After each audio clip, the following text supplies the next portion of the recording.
पगली मतार लारनी है मारो साथ आखी वरन तो न जा दे करी दे करी दे करी।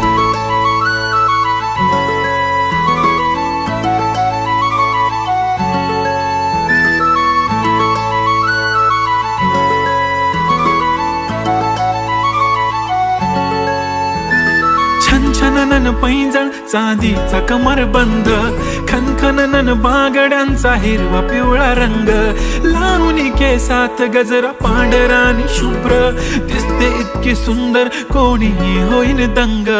काळी बिंदी काळी कुर्ती घालून आली ती, बोलली अहो भेटाना नदीच्या काठीशी, होले होले आली ती माझ्या पाठीशी, बोलली अहो भेटाना नदीच्या काठीशी।